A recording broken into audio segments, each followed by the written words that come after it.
our Lord made a comparison, हमारे प्रभु ने तुलना किया, and he was telling the story of a wedding that was being conducted by a king.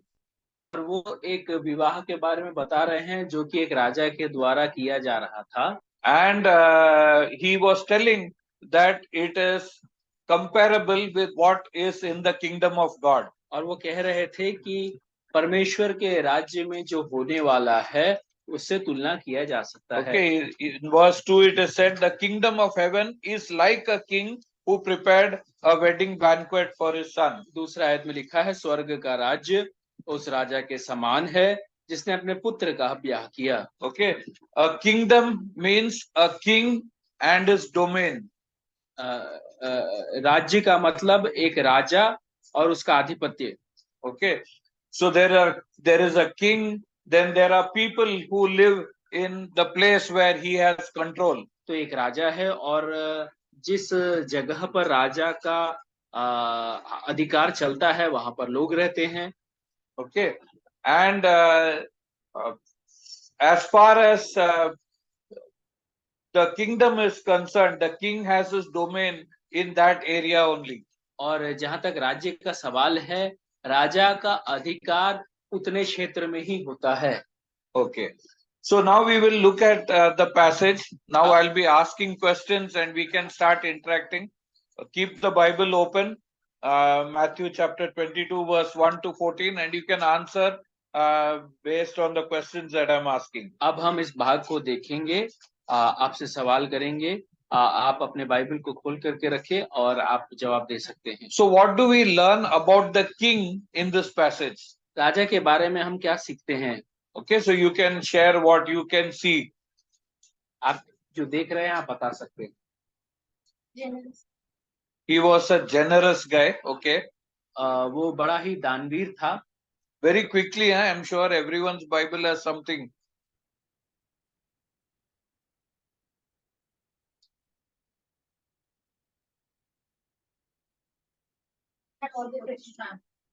He was a rich man. Obviously, he was king. धनी था। Yeah, so he was rich. He was getting his son married. That should come first. And the preparations for the son's wedding, he was doing.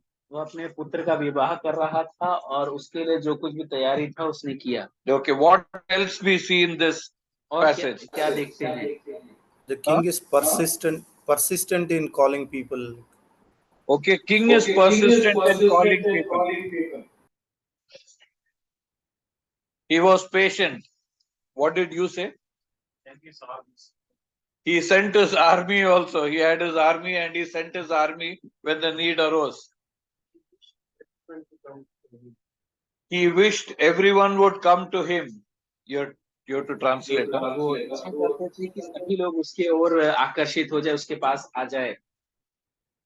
Now, when people are not responding, he exhibits angry also. Okay, he was loving, kind, generous, but he was also angry when people didn't respond. वो प्रेमी था, दयावान था, लेकिन जब लोगों ने प्रतिक्रिया नहीं दिखाया तो वो क्रोधित भी हुआ। जॉन ब्रदर से। Yeah. He treated good and bad equally. He Treated good and bad equally. he treated good and bad equally. उसने भले और बुरे को बराबर से बराबर का दर्जा दिया। You agree with what he said? Okay, we'll see little later on also. Then initially, I think this has gone. Okay, it's connecting again. Okay. Start with song.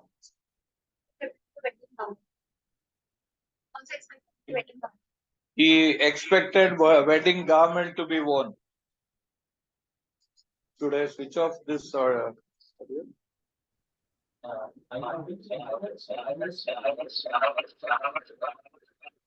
Yeah, now speak.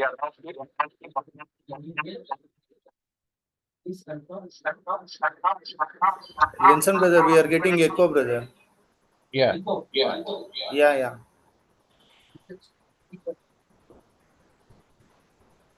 Not showing the screen.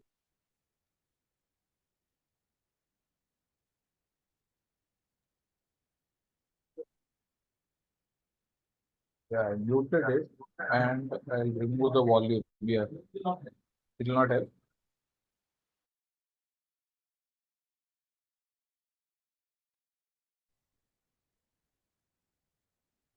Okay, We'll have to keep the mic. mic is on. You can hear now? Yes, yes, loud and clear. Yes. Okay. So that is what we have seen about the king. राजा के बारे में हमने ये देखा. One thing about the king is his son will become the heir. एक बात तय है राजा के बारे में कि उसका पुत्र उसका उत्तराधिकारी बनेगा. You know, today in even in politics, people have got lot of animosity towards people who are children of leaders. आज राजनीति में भी आप देखेंगे कि लोगों को बड़ा क्रोध है जब कोई बच्चा अपने पिता के पद कमलों पर चलता है. Okay, but here the king's son only will become king after the king dies. और यहाँ पर राजा के मृत्युपरांत उसका पुत्र ही राजा बनेगा. Okay, whose initiative was this wedding? और ये विवाह का The king.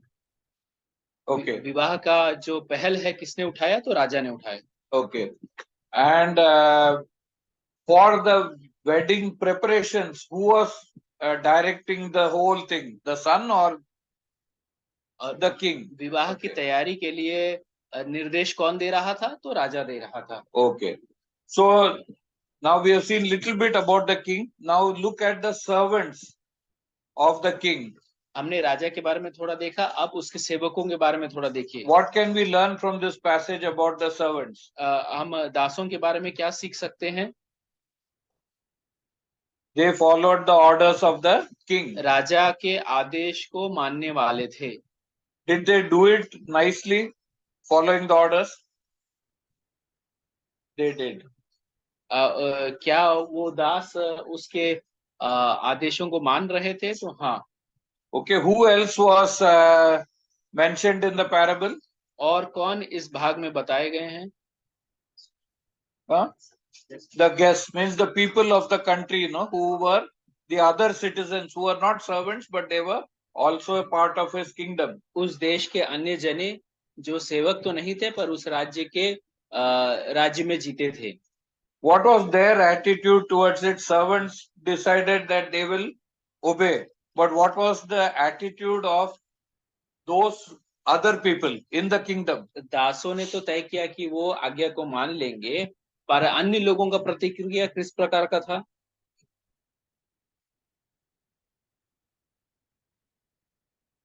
They paid no attention. They kept doing their own work. उन्होंने बिल्कुल भी परवाह नहीं किया और अपने कार्य में लगे रहे. So can we say the servants thought they had no other option but to obey, but the subjects, means the people of the kingdom, thought, when I think it is okay, I will obey. If I don't think I should obey, I won't obey. दासों ने ऐसा सोचा कि हमें तो आज्ञा मानना ही है, लेकिन उस राज्य में जो जी रहे थे उन्होंने सोचा कि जब मुझे इच्छा करेगा तो मैं आज्ञा मानूंगा, जब नहीं इच्छा करेगा तो नहीं मानूंगा. Okay. So now first we will take a look at what were weddings like in those times, so that we understand the passage more clearly. अब हम देखेंगे कि उस जमाने में विवाह किस प्रकार से होता था, ताकि हम इस भाग को थोड़े और अच्छी रीति से समझ सकें. Normally the father, mother and the son in this case, like, you know, would have gone to the village where the girl was and they would have fixed the marriage. साधारणतः ऐसा होता है यहाँ पर जैसे माँ बाप और पुत्र उस गांव में गए होंगे लड़की के घर पर और विवाह को तय किया होगा. Okay, when they leave the village where the bride is, जब वो उस गांव को छोड़ रहे हैं जहाँ पर दुल्हन है, you know, the date is not fixed the way we fix nowadays. हम आज जैसे तारीख तय करते हैं वैसे उस जमाने में नहीं होता था. The father and the groom will tell, we will return to take you home, okay, when we finish making all the arrangements in our house. जब हम अपने घर की तैयारी पूरी कर लेंगे तो हम आपको लेने के लिए वापस आएंगे। Okay. Remember our Lord told in John chapter 14, याद कीजिए हमारे प्रभु ने कहा यूहन्ना 14वें अध्याय में, in my father's house are many mansions. मेरे पिता के घर में बहुत कमरे, बहुत से रहने के स्थान हैं। If it were not so, I would have told you. और यदि ऐसा नहीं होता तो मैं तुम्हें बता दिया होता। I am going to prepare a place for you. मैं तुम्हारे लिए एक स्थान तैयार करने जा And रहा if हूँ, I go and prepare a place for you, I will come back and take you to be with me. और जब मैं जा रहा हूँ एक स्थान को तैयार करने के लिए तो मैं वापस आऊंगा, तुम्हें अपने साथ लेकर जाऊंगा। So it is in the same context like that. The father is having the groom, that is his son, being made ready for marriage. और ठीक ये उसी प्रकार है, पिता अपने पुत्र को विवाह के लिए तैयार कर रहा है। You know, God has many rooms, many places for people to come there. परमेश्वर के पास लोगों के लिए बहुत सारे स्थान हैं वहां आने के लिए। Like the potential groom in those days, Jesus has returned and he is preparing the place for us. उस जमाने के वर के समान यीशु मसीह भी वापस गया है और हमारे लिए स्थान तैयार कर रहा है।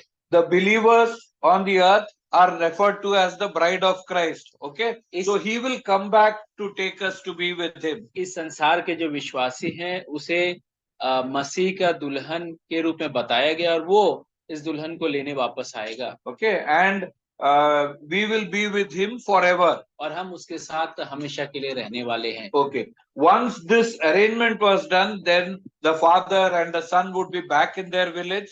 एक बार जब ये तय कर लिया गया तो ये पिता और पुत्र अपने गांव वापस आ जाते हैं। Then they will send invitations to all the people. और फिर वो न्योता सारे लोगों को भेजते हैं। And again, they will inform that a wedding is going to take place, but the date would not be determined or told in advance. लेकिन फिर से याद रखिएगा कि विवाह के बारे में वो बताएंगे, लेकिन तारीख पहले से तय नहीं किया जाता है। Okay. After the invitation is gone, so everyone in the village, in all the surrounding places would know that a wedding is coming up. एक बार न्योता देने के बाद आस पड़ोस के लोग और दूर दराज के लोगों को पता है कि एक विवाह होने वाला है। Okay, and in the house, lot of arrangements will be done. और उस घर में बहुत सारी तैयारी की जा रही होगी। Where the bridegroom will come, in that room, painting, then even furnitures may be made. तो घर का रंग करवाना, फर्नीचर तैयार करवाना। Arrangements will be made for accommodating guests. Guest को रहने के लिए स्थान और उसकी तैयारी। Okay, this may take a lot of time. और ये बहुत लंबा समय ले सकता है। In this case, it was a king preparing for his son's wedding. So the king would have made elaborate arrangements. So it would have taken time. यहाँ पर राजा अपने पुत्र के विवाह की तैयारी कर रहा है तो जरूर से समय लगा होगा। Okay.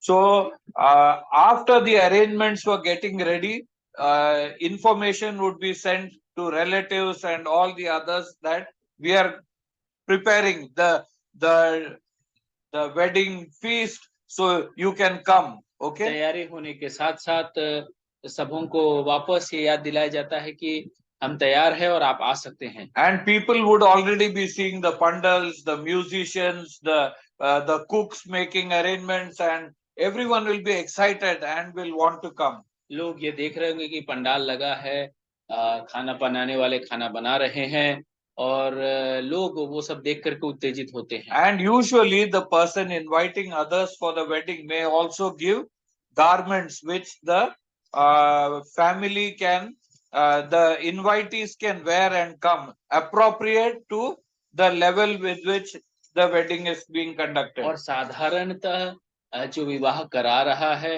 वो लोगों को वस्त्र भी देता है अपने हिसाब से जो विवाह में पहन के आने योग्य होता है। You know, even these days, like I remember my brother's daughter got married, they had a dress code, you know, one particular color of dress. Now my sister's daughter is getting engaged, they want us to all wear in one color. You know, every person who is getting married or be conducting marriage for their children, have some expectations of what will be there in the marriage. आज के जमाने में भी ऐसा ही है। मेरे भाई की बेटी की जब शादी हुई थी तो उन लोग सबने एक रंग को तय किया था, वो रंग के सभी वस्त्र धारण करके आने थे। अभी बहन के बेटी का शादी है और उनके दिल में भी एक रंग है और सबों को उस प्रकार से पहन के आना है। Okay, so for the people who would be receiving the word from the servants, it's not the first time that they are hearing it, because the verse, yeah, you can just tell. तो सेवकों से जब वो न्योता को पा रहे हैं तो ऐसा नहीं है कि उनको पहली बार ये पता चल रहा है। Okay, in verse 3 it says, he sent his servants to those who had been invited to the banquet. और उसने अपने दासों को भेजा कि न्योता हारियों को ब्याह के भोज में बुलाएं। Okay, because the invitation would have been already given. You know, you are invited. क्योंकि न्योता तो पहले ही दे दिया जा चुका है कि आप बुलाए गए हैं। Okay, so now what is the response of the people when they get the invitation? Now the food is getting prepared and the call is given. और लोगों का प्रतिक्रिया क्या है? खाना तैयार हो रहा है और अब बुलावा दिया गया है। They were reluctant and they refused to come. You know, the first time they refused to come. मना कर देते हैं उन लोग। वो तैयार नहीं थे एंड मना किया।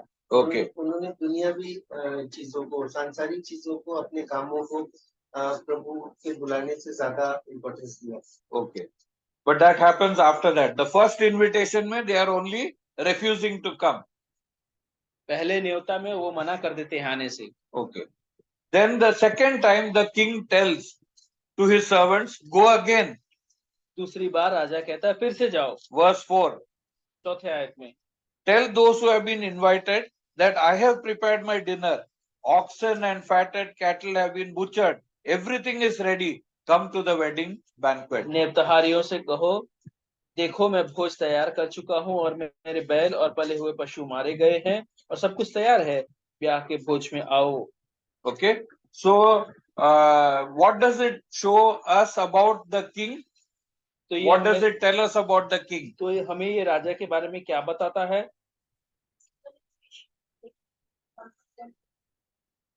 He wanted them to come. He was eagerly and patiently waiting. Anything else it tells about his character? वो बड़े धैर्य के साथ लोगों के लिए इंतजार करता था। और कुछ पता चलता है उसके गुण के बारे में?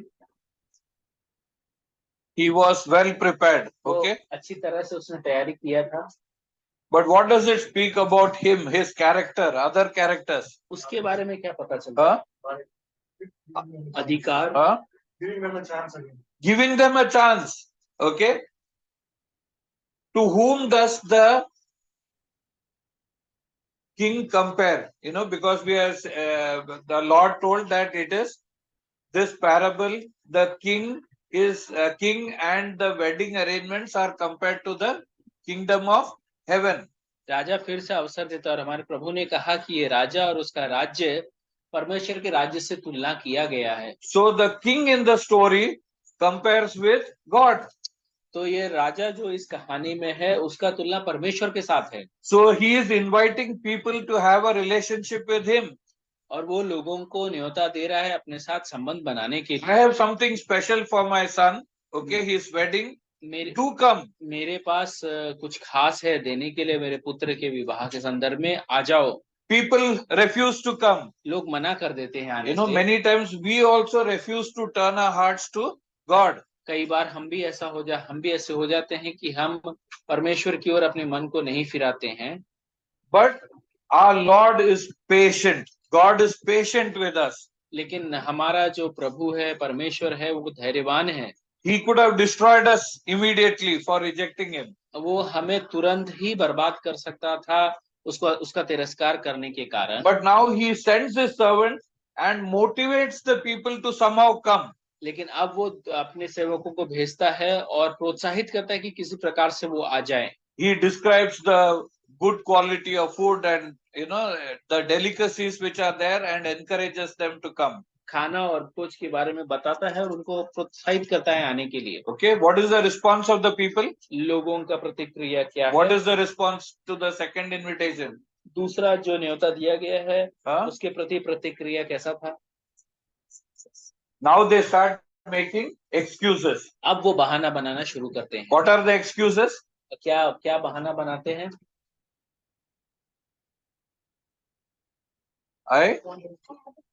मुझे खेत में जाना है।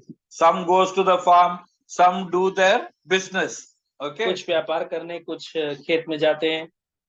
So when we get an invitation from God, many times we turn our backs to God's invitation and we do the things that are to be done in the world. कई बार जब परमेश्वर से न्योता मिलता है तो हम अपने पीठ को मुड़ा देते हैं और संसारिक बातों में लग जाते हैं। We don't attend Bible studies or we don't have our own personal quiet time. You know, we don't spend time in prayer. Okay. We don't listen to God's word. Okay. And we have time for everything else in life. हम Bible study attend नहीं करते हैं, अपना जो परमेश्वर के साथ जो समय बिताना है वो नहीं करते, प्रार्थना नहीं करते और संसार की सारी बातों के लिए हमारे पास समय होता है। Okay. But we ignore what the King of the universe is telling us to do. लेकिन हम इस संसार के जो इस भूमंडल का जो राजा है वो क्या चाहता है, हम उसको एकदम नकार देते हैं। Okay. Now just think about it. What were the benefits if they go to the wedding? You know, what would these people have benefited? इसके बारे में जरा सोचे कि यदि ये लोग जाते इस विवाह में तो क्या फायदा होता। Okay, just think about it. उसके बारे में What they would have got? अच्छा खाना, अच्छा खाना मिलता था, है ना? Weddings, why we go? To enjoy. You meet friends, okay, and you get food which normally will be really good. And here it is a king, so it would have been really exotic. शादी में हम क्यों जाना पसंद करते हैं? तो मजा करने के लिए, खाना खाने के लिए। यहाँ पे राजा भोज दे रहा तो खाना जरूरी अच्छा रहा होगा। Okay, और क्या कारण से हम लोग जाते हैं? What are New garments, new garments, clothes, and to look at others' clothes also, no? नया वस्त्र क्या मिलेगा, पहन के आया है? नया वस्त्र पहन सकते हैं, दूसरों का वस्त्र देखने के लिए कि क्या पहन के आया है। अच्छा, then बड़े बड़े लोगों से मुलाकात होगी। you will meet big people. King will invite whom? The who's who of the city. The who's who of the city. बड़े बड़े लोगों से मुलाकात करने का अवसर मिलेगा क्योंकि राजा बड़े बड़े लोगों को बुलाएगा। Okay, so when we were small, no, I think it was in 1981 approximately. Okay, ये लगभग 1981 की बात है जब हम छोटे हुए करते थे। 1819, I would have been in my teens. तो मैं जवान रहा हूँगा। So England में there was a wedding. England में एक विवाह हुआ। Okay, Princess Diana and Prince Charles, they got married. Princess Diana और प्रिंस चार्ल्स का विवाह हुआ। Okay, all TV and magazines and newspaper and everything was filled with only that news across the world. और सारे संसार में TV, magazine, अखबार में सिर्फ यही खबर था। Nobody invited us. किसी ने हमें न्योता नहीं दिया। Because we were insignificant people. क्योंकि हम गिने नहीं जाने वाले थे। But there were people who were invited. पर उस समय ऐसे लोग थे जिनको न्योता मिला था। Nobody refused to go. Everyone went because if you are called to witness a king's son getting married, then it was a big thing. और किसी ने मना नहीं किया। राजा के पुत्र का विवाह हो रहा है, कौन मना करेगा? And people started imitating the hairstyle of Princess Diana. और लोग उस राजकुमारी डायना का जो बाल करने का तरीका था उसको कॉपी करने के लगे। Even Bible was released, special edition, marriage edition of Prince Charles and Lady Diana. और यहाँ तक कि बाइबल भी रिलीज किया गया जो खास एडिशन था उनके विवाह का। हमारे घर में एक है उसका कॉपी भी। We have one copy at our house. Okay, so but lot of preparation. So all this and the decorations, the place, the food, the people, everything would have been exotic. और वहाँ का जो तैयारी है, खाना है, लोग है, सब कुछ खास रहा होगा। Okay, so in spite of that, these people are refusing to go to the wedding. इसके बावजूद लोग विवाह जाने से मना कर रहे हैं। So there must be some reason, no, why they didn't go. तो उसका कारण तो कुछ रहा होगा कि वो क्यों नहीं गए। Sometimes we may think, no, what king का wedding, क्या कपड़ा पहन के जाऊंगा, what kind of dress I can wear, okay? But usually kings, they give what we saw. The rich used to give the clothes which you can wear and come, so that you can be dressed appropriately because you have been invited. हो सकता है ये विचार आए कि राजा के बच्चे के विवाह में मैं क्या पहन के जाऊंगा, लेकिन यहाँ हम जैसा पढ़ते हैं कि जो अमीर है या इस प्रकार के लोग हैं, वस्त्र को देते थे ताकि आप योग्य वस्त्र पहन करके विवाह में आ सके। So this was not the reason. तो ये एक कारण नहीं हो So what सकता। is the reason why they would not have gone now? तो और क्या कारण हो सकता है? They had other priorities in life. Okay. जीवन में और कुछ प्रमुख रहा होगा। Okay.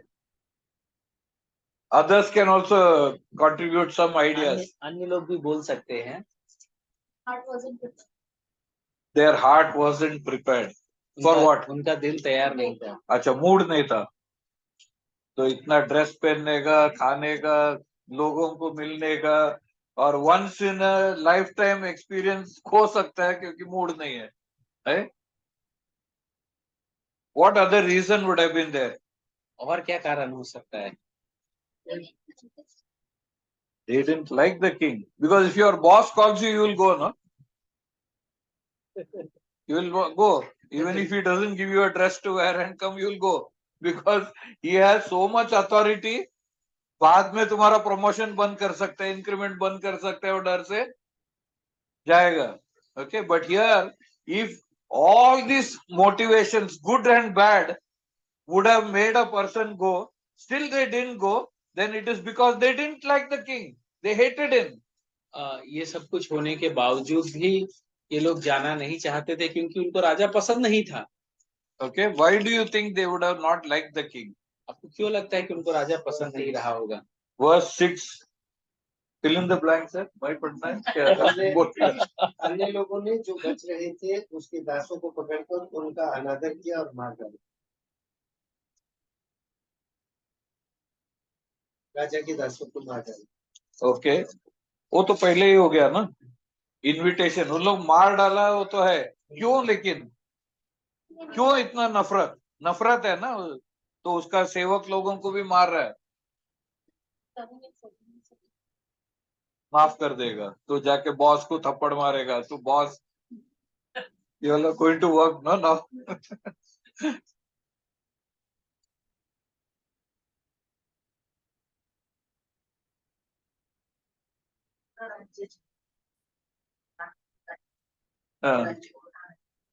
Okay, maybe they wanted to have their own way of living. When there is a king, there are rules, no? हो सकता है वो अपने हिसाब से जीना चाह रहे हो, राजा है तो कुछ नियम कानून तो रहा ही होगा। Okay, there are some things which he will accept, some things which he won't accept. ऐसा कुछ चीज है जो वो चाहता होगा और कुछ जो वो नहीं चाहता होगा। Like we said, no, only his children will become king. जैसा हमने कहा कि सिर्फ उसके बच्चे ही राजा बनेंगे। Is my son not good enough? क्या मेरा पुत्र Will he लायक not नहीं rule है? better than the king's son? क्या वो राजा के पुत्र से अच्छा नहीं राज्य कर सकता? And why should we give taxes? और क्यों हमें कर चुकाना है? They are just sitting at home and earning money. वो सिर्फ घर पे बैठ करके पैसा कमा रहे हैं। He and his son, good for nothing. They do nothing. It's our blood and sweat. वो और उसका बेटा कुछ करते नहीं है, ये हमारा खून पसीना है। Now why should we go? अब हमें क्यों जाना है? Okay, so there would have been things because of which they were angry enough to refuse, even though they had lot of benefit if they go. ऐसा कुछ चीज रहा होगा जिसके कारण से वो राजा से नाराज थे, भले ही यदि वो जाते तो उनको बहुत सारा फायदा होता। So they decided to show their displeasure and anger by not going. इसलिए वो अपना जो क्रोध है वो प्रदर्शित करते हैं ना जाकर के। Okay, so many times when we tell that we have no time for the things of God, तो कई बार जब हम ऐसा कहते हैं कि परमेश्वर के बातों के लिए हमारे पास समय नहीं है, think about it. उसके बारे में जरा सोचिए, What is at the heart? हृदय में क्या है। Okay. If you loved him, यदि आप उससे प्रेम करते then you'll do anything for him. तो आप उसके लिए कुछ भी करते। Servants went, सेवक गए, they were refused, उनको मना किया गया, they were sent again, वो फिर से भेजे गए, they went, वो गए, this time some of them got abused, some got killed, इस बार किसी को प्रताड़ित किया गया, कुछ मारे गए, again he sent, फिर से उसने भेजा, they still went. वो फिर गए। Okay, so there was a difference in attitude, no? Some thought that they must obey the king. कुछ ऐसे लोग थे जो ये सोचे कि उन्हें राजा का आज्ञा को मानना ही है। Okay, some thought the king should not worth obeying. कुछ ऐसा सोचे कि राजा तो आज्ञा मानने के बराबर है ही नहीं, They had disrespect for him. और उसका अनादर करते हैं। Okay, so when in our lives we are showing a scant respect for the things of God, okay, it speaks volumes. You know, it should tell us to our hearts what our attitude is really towards him. जब हम परमेश्वर के बातों को गंभीरता से नहीं लेते हैं तो हमें समझ में आ जाना चाहिए कि हम हृदय में परमेश्वर के बारे में क्या सोचते हैं। Okay, so they turned their face on their king and they wanted to show him his place. और इसलिए वो अपने मुख को फिरा लेते हैं और राजा को उसका स्थान दिखाना चाहते हैं। Okay, what was the consequence? और इसका परिणाम क्या हुआ? राजा, the king got angry. The king got angry. He sent his army, and the army destroyed them who had done the murders and burned their city. राजा ने क्रोध किया और अपनी सेना भेजकर उन हत्यारों का नाश किया और उनके नगर को फूंक दिया। Did they know this beforehand? क्या उनको पता था पहले से That the king can do all this? कि राजा ये सब कुछ कर सकता है? Did they know? Yes. Huh? Yes. Yes or no? Yes. Sister Deepti पूरा सर्कल में घुमाता है, तो यस भी बोल सकते हैं, नो भी। आपको जो मानना है हाँ, जो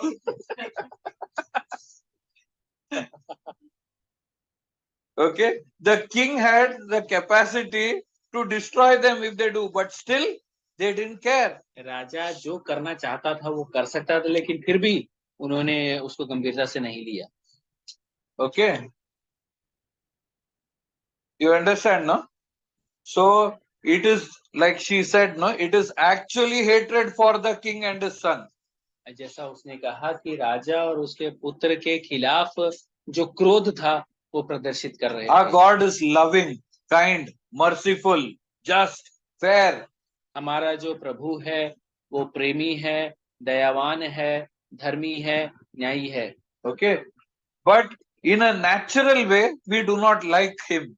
लेकिन साधारणतः हमें वो पसंद नहीं है, because we like to do the bad things in the world. क्योंकि संसार के बुरी बातों को हम करना चाहते हैं। It's nice to accumulate money. ये अच्छा है कि हम पैसा इकट्ठा करें। It's nice to have time for yourself. You know, why have this headache of going and studying the Bible and other things? अपने लिए समय निकालना अच्छा है, क्यों ये सिर दर्द लेना बाइबल सीखने के लिए जाने Our के लिए। friends copy in exams and they get better marks. Only we can't copy. हमारे जो मित्र हैं परीक्षा में नकल करते हैं और सिर्फ हम नकल नहीं करते हैं, और वो नकल करके अच्छा अंक पाते हैं और हम नहीं कर पाते हैं। Okay. So the first set of invitees are destroyed. Their houses are burnt. Their city is burnt. पहले जो झुंड थे, जो न्योता दिए गए थे, उनको बर्बाद किया गया, उनके नगर को फूंक दिया गया। So now what does the king? अब राजा क्या कर रहा है? Invites those who are not okay. You told two things. Both are correct, or one is correct and the other is wrong. Okay. So the king invited based on their worthiness. Where it is written. He tells that they were not worthy. Okay. So both were not worthy actually. दोनों योग्य नहीं थे, दोनों झुंड के लोग योग्य नहीं थे। Okay. He had called one set of people. but एक- they एक- showed by their actions, they demonstrated that they were not worthy. एक झुंड के लोगों को तो उसने बुलाया, लेकिन अपने कर्म के कारण उन्हें दिखाया कि वो इसके योग्य नहीं थे। Okay. So now he sent people to the others who were not invited earlier. अब वो अपने सेवकों को उनके पास भेजता जो पहले नहीं बुलाए गए थे। The uninvited became the invited now. और जो पहले नहीं बुलाए गए थे अब वो न्योताहारी बन गए। Okay. So what was the attitude of the servants as they went about doing the master's bidding? तो अब सेवकों का मन कैसा रहा था जब वो राजा की बात को मान करके बुलाने गए हैं? What did he tell? उसने क्या कहा, राजा ने क्या कहा? Go to the highways, by lanes, means lanes, street corners and invite people.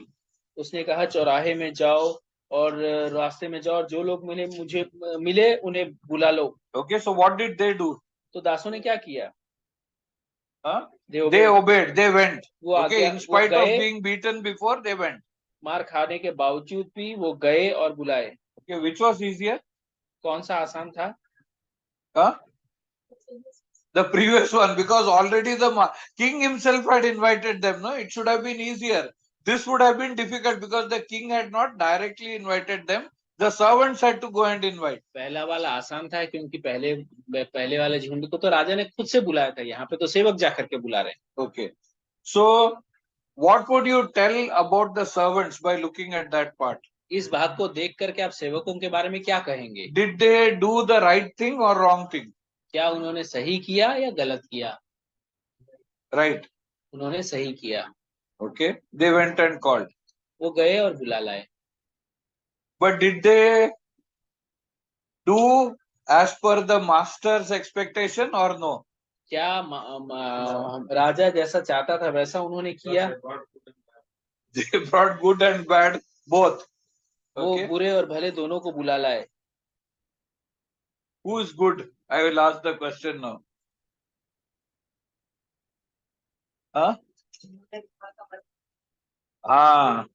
Okay.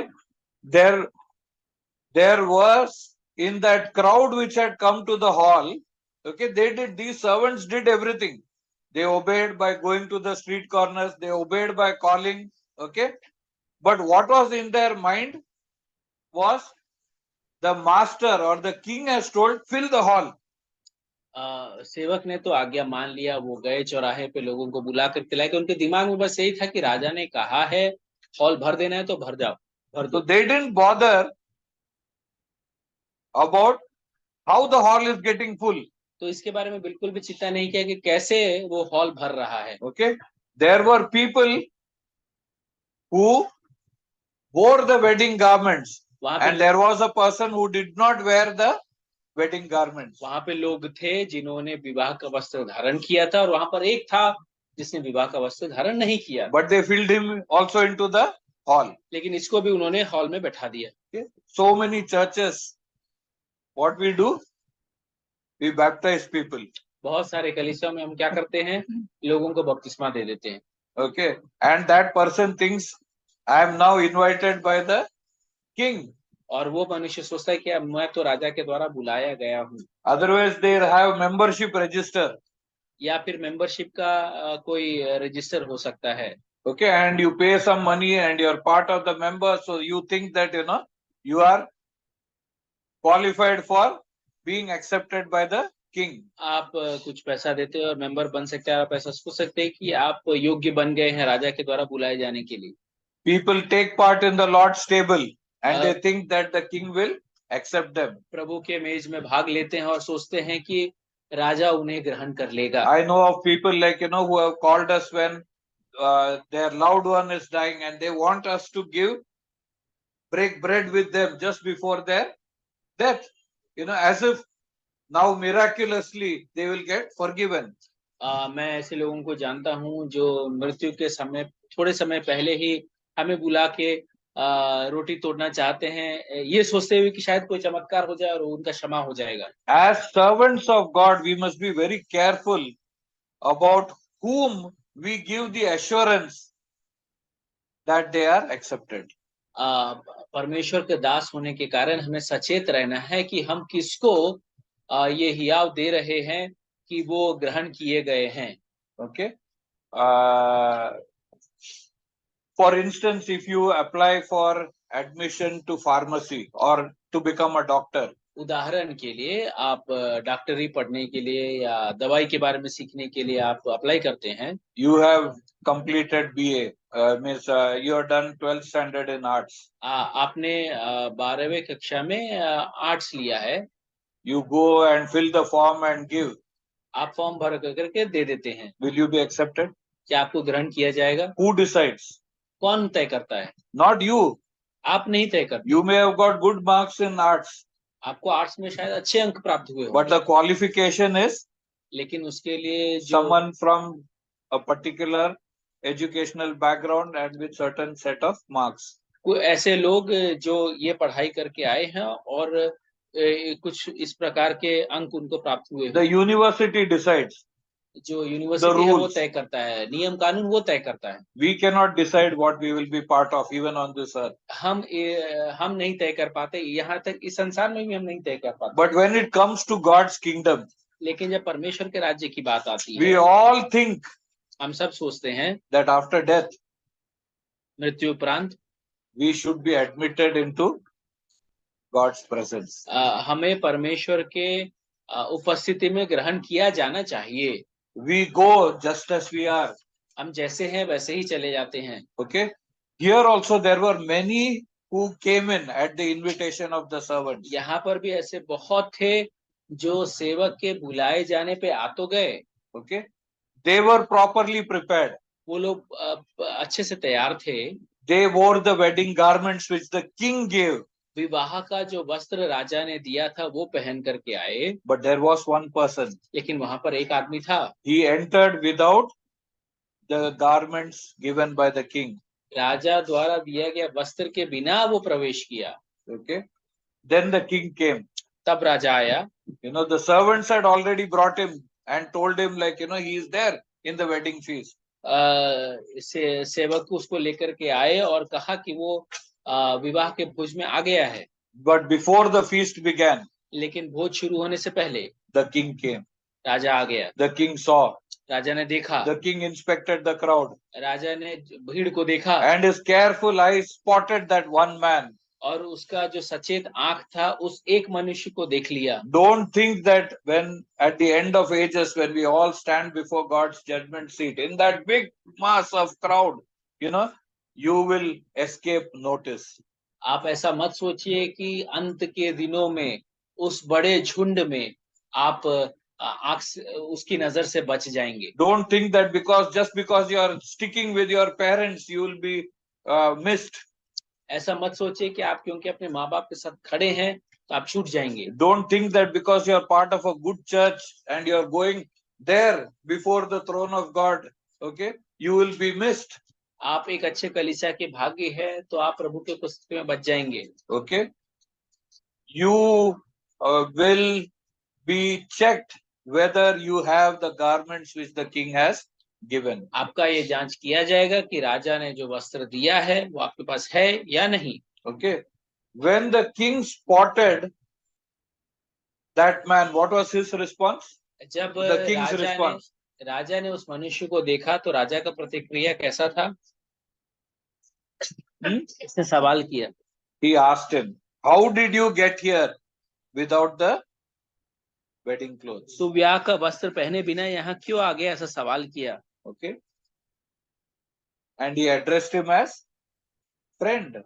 और उसने उसको मित्र कह करके पुकारा। Okay, for the king, whether it was people who killed his servants or abused them, or whether it is a man who has no regard for the king's ways of doing things, he still treated everyone with love and compassion and as a friend. भले ही लोगों ने उसके सेवकों को प्रताड़ित किया और यहाँ पर ऐसा मनुष्य जो राजा के आज्ञाओं को नहीं मानता है, फिर भी वो बड़े प्रेम से सबके साथ बर्ताव करता है। Okay, but still that love will not make him forgive the person. लेकिन फिर भी वो प्रेम उस मनुष्य को माफ नहीं करता। we cannot stand before God with all our sins and expect God to forgive us just because He is loving and good. हम परमेश्वर के सामने अपने सारे पापों के साथ खड़े हो जाए और ये आग्रह करे कि वो हमें क्षमा कर दे, ऐसा नहीं हो सकता। Okay? The Bible tells that there is no one righteous. No, not one. Bible ये बताता है कि कोई भी धर्मी नहीं, एक भी नहीं। In 1 Peter chapter 3 verse 18, can someone read it in? पहला पत्रस 3:18 And another person can read 2 Corinthians 5:21.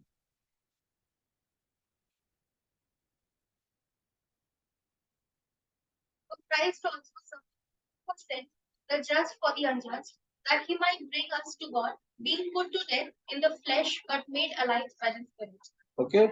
The Bible says that our Lord Jesus Christ suffered instead of us. He took our place. Bible ये बताता है कि हमारा प्रभु यीशु मसीह हमारे एवज में कष्ट सहा। He was righteous and good. वो धर्मी था और अच्छा था। So he took our punishment upon himself. उसने हमारे अधर्म का बोझ अपने ऊपर ले लिया। In 2 Corinthians 5:21 it says,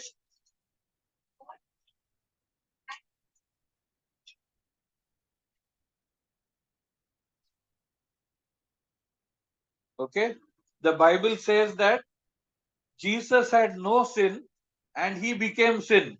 That means our sin was placed on him. Bible ये बताता है कि यीशु मसीह पाप से अज्ञात था और हमारा पाप उसके ऊपर डाला गया। Okay, God punished him on the cross. परमेश्वर ने उसको क्रूस पर प्रताड़ित किया। Not for his sins, उसके पापों के कारण नहीं, but for our sins. पर हमारे पापों के कारण। So that we become righteous. His righteousness was transferred to us. ताकि हम धर्मी ठहराए जाए, उसका जो धार्मिकता है हमारे ऊपर डाला गया। Okay, that is called as being clothed with the righteousness of God. और इसको परमेश्वर के धार्मिकता का वस्त्राधारण कहा गया है। Okay, this is the garment that God wants us to wear. ये वो वस्त्र है जो परमेश्वर चाहता है कि हम पहने when we go into His presence. जब हम उसकी उपस्थिति में जाते Okay? हैं। We don't know how long we will live. हमें ये नहीं मालूम कि हम कितने समय यहाँ बिताने वाले हैं। All of us will die. हम सभी मरने वाले हैं, soon or late, but that day will come. जल्दी या देर, पर वो दिन तो आएगा। In Hebrews 9:27 it says, इब्रानियों 9:27 में कहा गया है, it is appointed to man once to die and then the judgment. ये तय किया गया है कि एक बार मृत्यु और उसके बाद न्याय। So when we stand before God, तो जब हम परमेश्वर के सामने खड़े होते हैं, which category of person we will be? किस झुंड के लोग हम रहेंगे? People who mocked him, ridiculed him, and spurned his offers. लोग जिन्होंने उसका मजाक उड़ाया, उसको ठट्ठों में उड़ाया और उसका जो नेवता है उसका तिरस्कार किया, like the first invitees, पहले झुंड के जो लोग थे वैसे, or like this man who followed into the hall but was not clothed. He thought he is good enough for the king. या फिर इस मनुष्य के समान जो हॉल तक तो पहुंच गया, ये समझते हो कि मैं ठीक हूँ, और तैयार नहीं था। Or will we be like the others who realized that they were worthless people from the streets, but who because of the king's garments and the king's invitation were acceptable before the king? या वैसे लोग जो ये समझ गए कि हम तो इसके योग्य नहीं थे, परंतु राजा के द्वारा दिए गए वस्त्र के कारण हम उसके विवाह में ग्रहण किए गए हैं। Okay, the verse 12, the last part says the man was speechless. 12वां आयत का आखिरी भाग कहता है कि उस मनुष्य का मुंह बंद हो गया। Very often we talk our way through in our homes. बहुत बार ऐसा होता है कि हम अपने घर में अपने मुंह का प्रबलता दिखाते हैं। Okay, even if our parents discipline us or if there is some talk between spouses, we try to give it to them back with our tongue. जब हमारे माता पिता हमें अनुशासित करने की कोशिश करते हैं या पति पत्नी आपस में बात करते हैं तो हम वापस देने की कोशिश करते हैं। But we will be speechless before God.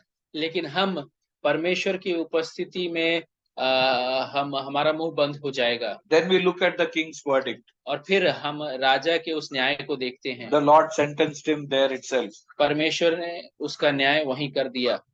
He told, tie his hands and feet उसने कहा उसके पैर और हाथ को बांध दो and throw him outside. और उसको दूर फेंक दो, बाहर फेंक दो। Just as the first group of people were not fit to be around in the kingdom, this man also was not fit to be in the kingdom. So he was thrown outside. जैसे पहले झुंड के लोग उस राज्य के योग्य नहीं थे, वैसा ही ये मनुष्य भी इस राज्य के योग्य नहीं है। It is connected with life after death.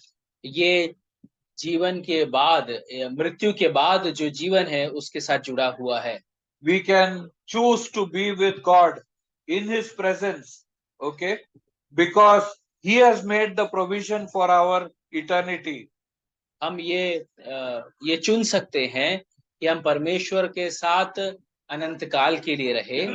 We can let God clothe us with his garment of righteousness. हम ये तय कर सकते हैं कि परमेश्वर हमें अपने धार्मिकता का वस्त्र धारण कराए, Or we can show our smartness and face the consequences. या फिर हम अपनी बुद्धिमानी को दिखा करके उसका परिणाम को ग्रहण करें, भुगते। Our Lord, the king tells that there will be weeping and gnashing of teeth. और यहाँ पर राजा कहता है कि वहाँ रोना और दांत का पीसना होगा। Why there will be weeping? क्यों रोना होगा? Okay. Why there will be weeping? क्यों भी रोना होगा? Huh? Because of grief. Okay. दुख के कारण। What you will remember and be sad? क्या सोच करके आप दुखी होंगे? Huh? You were saying something? हाँ, हमें मौका मिला लेकिन हम नाकार दिया तभी. Okay. We got the opportunity but we said no. Okay, that is the biggest thing. And through eternity, you will be remembering that. और अनंत काल के लिए आप इसको याद कर रहे होंगे। Okay. There are many who teach, okay, different religions teach different things about what happens after death. बहुत सारे लोग बहुत कुछ सिखाते हैं। अन्य धर्म मृत्यु के उपरांत के क्या होगा वो सिखाता है। Some teach us that after death we cease to exist. कुछ ये सिखाते हैं कि मृत्यु के बाद हमारा हम अस्तित्व ही खत्म हो जाता है। So people think you live as you want to live because anyway you don't exist तो लोग afterwards. ऐसा सोचते हैं कि आप जैसा चाहते हैं वैसे जी लो, क्योंकि मृत्यु के बाद तो कुछ है नहीं। Others think that you will get reincarnated, you will get another chance. कुछ ऐसा सोचते हैं कि आपका फिर से पुनः जन्म होगा और आपको फिर से अवसर मिलेगा। Then there are people like the Catholics who think like that there is a place called purgatory where you will be punished and then you will move on to heaven. और कैथोलिक समान कुछ लोग जो सोचते हैं कि purgatory जैसे स्थान पर आपको पीड़ा दिया जाएगा और फिर आप स्वर्ग चले जाएंगे। But the Bible is very clear. लेकिन बाइबल बड़े साफ रीति से बताता है, There is one life, एक जीवन, one death, एक मृत्यु, one judgment, एक न्याय and then one eternity after that. और एक अनंत काल उसके बाद। That eternity will be spent either in the presence of God ये वो अनंत काल या तो परमेश्वर की उपस्थिति में or it will be spent in the lake of fire. या आग की झील में रहेगा। The Bible presents our Lord Jesus Christ as Savior today and Judge tomorrow. Bible जो है प्रभु यीशु मसीह को आज उद्धारकर्ता के रूप में और कल न्यायी के रूप में दिखाता है। While we have life on earth, He approaches us lovingly, gives us many opportunities, and He hopes that we will turn away from sin and turn to His loving offers. जब हम इस संसार में जीते हैं तो वो हमें कई अवसर देता है और प्रेम से हमें पुकारता है ताकि हम उसके पास चले जाएं। After that life is over, इस जीवन के उपरांत when this world comes to an end, जब ये संसार समाप्त हो जाएगा, we have to face the consequences हमें उसका परिणाम भुगतना होगा of whatever choices we made हमने जो भी चुनाव किया है with respect to God's offer to us. परमेश्वर का जो दान है उसके संदर्भ में। He knows we are evil.